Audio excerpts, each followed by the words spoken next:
क्या भारत एआई के मामले में पूरी दुनिया का एआई पावर हब बनने वाला है? भारत मंडपम में हुए नई दिल्ली के अंदर 16 फरवरी से लेकर के 20 फरवरी तक इस भारत एआई समिट ने पूरी दुनिया को चौंका दिया है। आज की इस वीडियो के माध्यम से हम बात करेंगे उस 1 लाख करोड़ के इन्वेस्टमेंट की जो आपकी जिंदगी और आपके पोर्टफोलियो को पूरी तरीके से बदल करके रख देगा। अगर आप एआई को एज अ फ्यूचर इन्वेस्टमेंट देखते हैं तो ये वीडियो आप ही के लिए है। इस वीडियो को पूरा जरूर देखिएगा क्योंकि इसको देखने के बाद आपको भारत एआई समिट के प्रोज एंड कॉन्स पूरे रूप से समझ में आ जाएंगे। भारत एआई के मामले में अपने आप को आत्मनिर्भर बनाना चाहता है। भारत का गोल है मेड इन इंडिया एआई। अगर ऐसा होता है तो आने वाले फ्यूचर में हमें किसी देश पर डिपेंडेंट होने की जरूरत नहीं पड़ेगी। साथियों, भारत अपने खुद के डेटा सेंटर्स बनाना चाहता है, एआई पावर हाउसेस बनाना चाहता है, यहाँ तक कि अपना सुपर कंप्यूटर बनाना चाहता है जिसके माध्यम से जितने भी टास्क हम एप्स, डेटाज और प्रोसेसर्स एआई के लिए करते हैं वो सारी की सारी हिंदुस्तान के अंदर ही हो जाए। इस समिट के अंदर 3 सबसे इंपॉर्टेंट बातें हैं जो हमें हमेशा याद रखनी है। सबसे पहला है सोवरेन एआई इंफ्रास्ट्रक्चर। सरकार अब अपने देश को किसी और देश पे डिपेंडेंट नहीं बनाना चाहती। सरकार खुद का एआई सुपर कंप्यूटिंग इंफ्रास्ट्रक्चर तैयार कर रही है जिसके माध्यम से हमें किसी पर भी निर्भर होने की आवश्यकता नहीं है। हमने योटा और एनवीडिया की डील में देखा कि शक्ति क्लाउड के माध्यम से भारत के स्टार्टअप्स को सुपर फास्ट जीपीयू प्रोवाइड करवाए जाएंगे जिसके माध्यम से हमारा जो डेटा है वो देश के अंदर यानी कि बॉर्डर के अंदर हमेशा रहेगा। नंबर 2 है एआई फॉर ऑल। साथियों, इस समिट का सबसे बड़ा फोकस जो था वो भाषिनी जैसे टूल्स के ऊपर था। भाषिनी जैसे टूल्स के माध्यम से एआई को रिमोट एरियाज और छोटे छोटे गांवों के अंदर भी पहुंचाया जा सकता है। भाषिनी के माध्यम से लैंग्वेज बैरियर खत्म हो जाएगा। एक नेटिव पर्सन अपनी लैंग्वेज में एआई का इस्तेमाल कर सकता है और उससे बहुत आसानी से समझ सकता है। नंबर 3 की अगर हम बात करें तो वो है स्टार्टअप फंडिंग। गवर्नमेंट ने 10,000 करोड़ से ज्यादा की फंडिंग अलॉट की है एआई के लिए ताकि भारत से भी ओपन एआई यानी कि चैट जीपीटी जैसी कंपनीज निकल करके आ सके। मैं आपको कुछ सेक्टर्स और कुछ कंपनीज बताऊंगा जो आप देखिए और आपके रिसर्च के अनुसार आपको क्या लगता है आप इन्वेस्टमेंट कीजिए।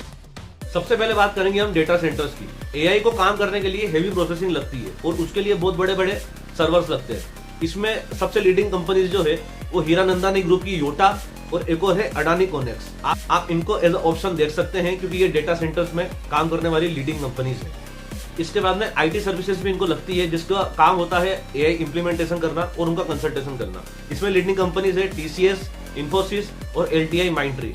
ये कंपनीज इनका कंसल्टेशन प्रोवाइड करती है। अब जब एआई काम करेगा तो उसको सेमीकंडक्टर की जरूरत भी पड़ेगी और सेमीकंडक्टर्स बनाने वाली कंपनी है सीजी पावर और टाटा इलेक्ट्रॉनिक्स। आप इनमें भी इन्वेस्टमेंट कर सकते हैं क्योंकि ये आने वाले समय का फ्यूचर है। एआई को ग्रो करने के लिए टेलीकॉम्स को सबसे ज्यादा प्रॉफिट होगा तो इसके अंदर आप इन्वेस्टमेंट कर सकते हैं रिलायंस जियो में और इसके अलावा आप इन्वेस्टमेंट कर सकते हैं एयरटेल के अंदर क्योंकि ये आपको 5G और 6G सर्विसेज प्रोवाइड करती है और इनको इसका सबसे बड़ा प्रॉफिट होगा। एक पॉइंट हम क्लियर करते चलें, क्या एआई हमारी जॉब खा जाएगा? साथियों, जब भी कोई टेक्नोलॉजी आती है तो उसे एडेप्ट होने में समय लगता है। जब पहले आईटी सर्विसेज आई थी तब लोगों को लगता था कि कंप्यूटर्स हमारी जॉब खा जाएंगे। आज एआई के आने से लोगों को लगता है कि हमारी जॉब चली जाएगी, बल्कि ऐसा नहीं होगा। एआई के आने के बाद आपका नेचर ऑफ जॉब बदल जाएगा।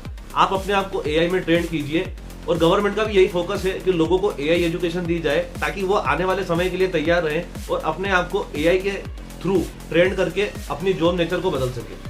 एक चीज हमेशा याद रखें, टेक्नोलॉजी में जो इन्वेस्टमेंट होता है वो हमेशा हाई रिस्क के साथ होता है लेकिन इसी के साथ उसमें हाई रिवॉर्ड भी मिलता है। एआई जो है वो आने वाले 10 साल के लिए ट्रेंड में रहेगा लेकिन आप इस हाइप में आकर के कचरा कंपनीज में कभी भी इन्वेस्टमेंट मत कीजिएगा।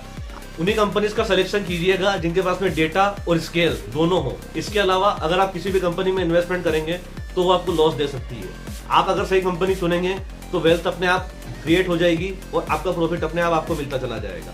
अल्फाबेट यानी कि गूगल के सीईओ सुंदर पिचाई ने इस समिट के माध्यम से $100 बिलियन के इन्वेस्टमेंट की घोषणा की है जो अडानी के साथ मिलकर के विशाखापट्टनम के अंदर एक एआई डेटा सेंटर बनाने वाले हैं। इसके माध्यम से लाखों जॉब्स क्रिएट होंगी और आने वाले समय में इस डेटा सेंटर के माध्यम से हमारा डेटा बॉर्डर को क्रॉस नहीं करेगा और सारा का सारा डेटा इंडिया के अंदर ही प्रोसेस होगा। तो दोस्तों, क्या आपको लगता है भारत एआई के मामले में यूएसए और चाइना को टक्कर दे पाएगा? कमेंट में अपनी राय जरूर बताएं और अगर आप चाहते हैं टॉप 3 स्टॉक्स फॉर एआई इन 2026 पर मैं वीडियो बनाऊं तो आप कमेंट में लिखें एआई पावर, मैं उसके लिए वीडियो बनाऊंगा। और ऐसे ही अपडेट्स के लिए लाइक, शेयर एंड सब्सक्राइब कीजिए। Thank you.